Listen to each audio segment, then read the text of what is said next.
O Evangelho na cidade de Corinto, Atos 18, verso 1 ao 11. Corinto, uma das 4 cidades mais importantes do Império Romano na época. A cidade de Corinto foi a maior e mais opulenta das mais importantes cidades da Grécia. Então, Corinto era uma cidade da Grécia,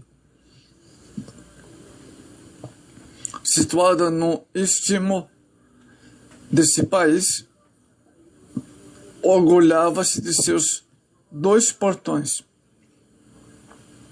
pelos quais transitava o comércio do mundo naquela época. Paulo, no fim de sua segunda viagem missionária, passou 18 meses na evangelização de Corinto. Corinto era a capital da província romana de Caia, região sul da Grécia. Então, Corinto ficava na região sul. Uma colônia romana e cidade portuária cosmopolita, conhecida por sua corrupção. Então, é uma cidade corrupta. Calcula-se que 250 mil pessoas livres e 400 escravos moravam em Corinto. Corinto era uma das cidades mais antigas de Atenas e era a capital de Acaia, e havia desde muito templos e altares em Atenas. Havia mais altares em Corinto do que Atenas. Então, a idolatria é muito maior em Corinto do que em Atenas. Corinto romano era o centro político, econômico da Grécia. Com Tibério, um imperador anterior, Cláudio expulsou a comunidade judaica da cidade de Corinto, de Roma, cerca de 49 depois de Cristo. Suetino, um historiador romano, é geralmente interpretado indicando que a comunidade judaica foi expulsa por causa de distúrbios sobre o Messias, talvez acusado pela oposição aos cristãos judeus. Muitas religiões estrangeiras tinham estabelecido em Corinto, inclusive a religião egípcia.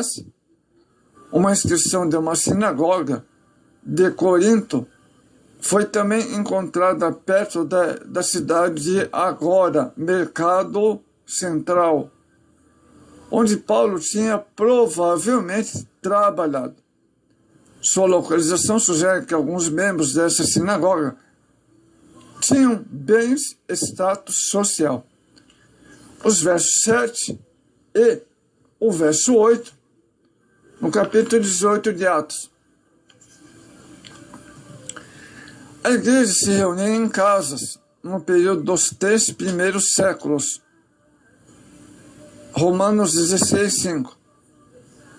Então não havia igrejas construídas, mas se reuniam em casas ali em Corinto. As sinagogas também, às vezes, se reuniam em lares,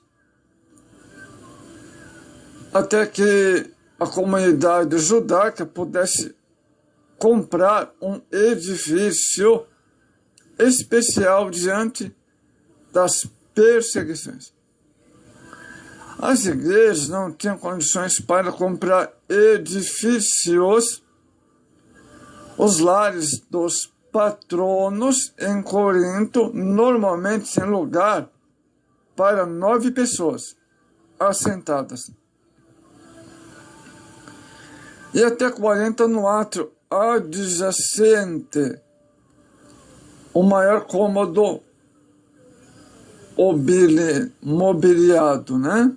Com 40 pessoas. O Evangelho em Corinto é-nos fornecido esboço sobre a história primitiva das igrejas cristãs em Corinto. Em Atos 18, em 50 depois de Cristo, ou mais ou menos, nesse tempo Paulo se deslocou sozinho conforme somos informados da Macedônia, atravessando o terreno bastante pedregoso de Atenas, até chegar ao lugar mais vivo de Corinto, lugar onde tinha mais gente. Estava bastante abatido, 1 Coríntios 2:3.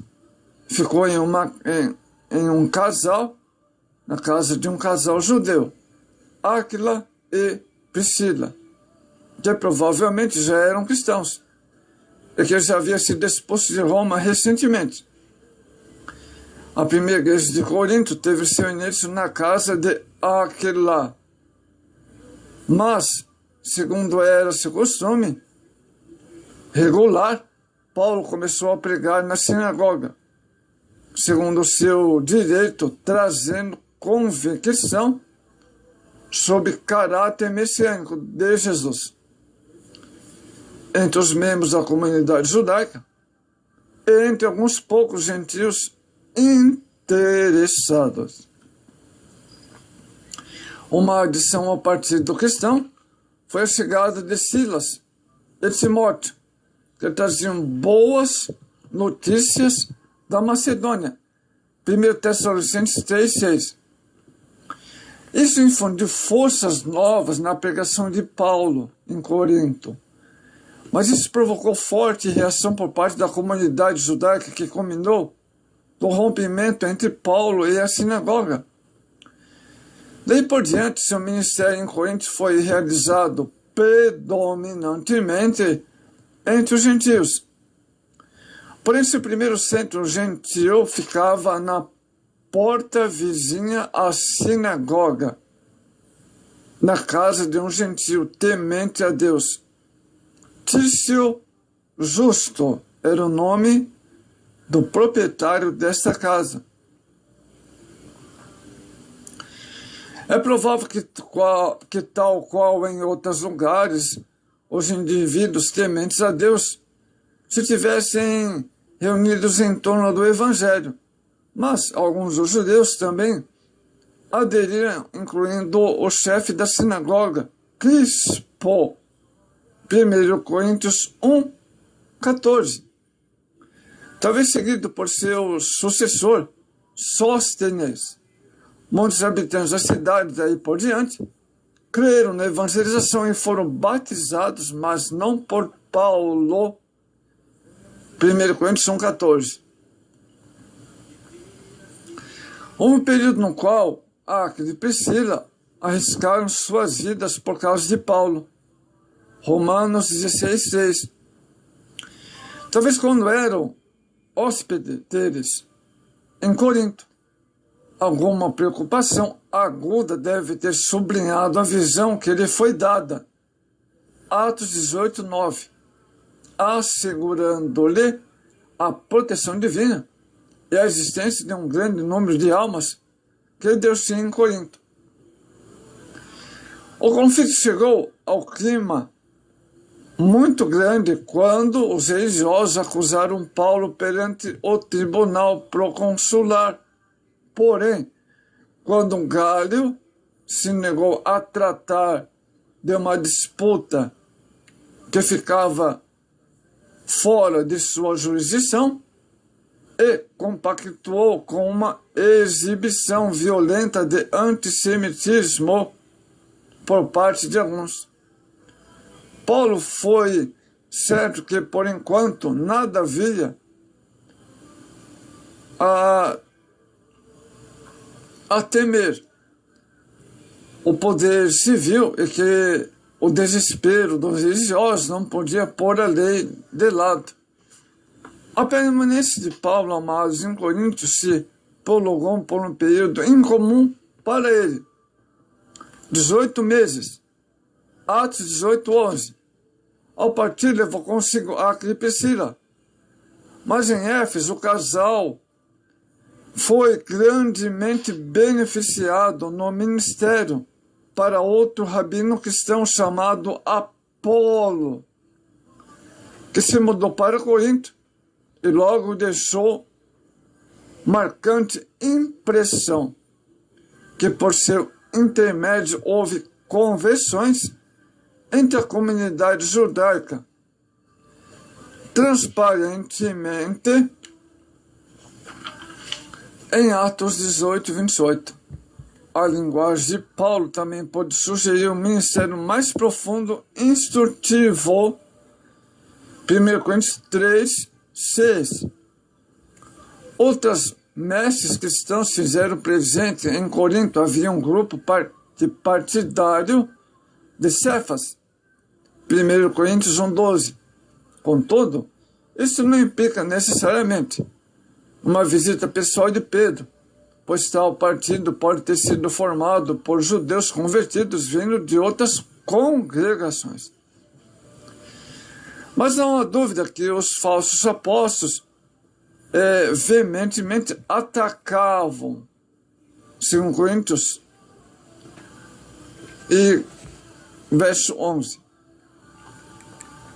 Conforme seu costume, Paulo fez contato com a igreja após sua partida e conhecimento da condição entre os seus convertidos chegou até eles pela casa de Cloé. 1 Coríntios 11.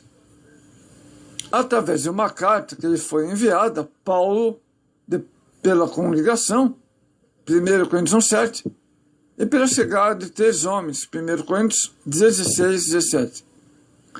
Além disso, o Apolo, que havia retornado a Éfeso antes de Paulo ter escrito 1 Coríntios, a Éfeso antes de Paulo ter escrito, pode ter fornecido informações.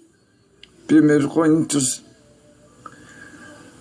Paulo havia escrito uma carta provavelmente breve e limitada em seu alcance e que não foi preservada, levantando-se tudo em consideração.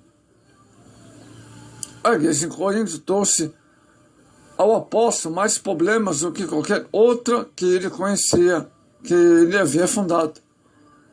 As cartas do apóstolo estavam na congregação demonstraram claramente, apesar de sua necessidade de correção e advertência, Paulo não deixa de se misturar a essa sua garantia de amor e preocupação.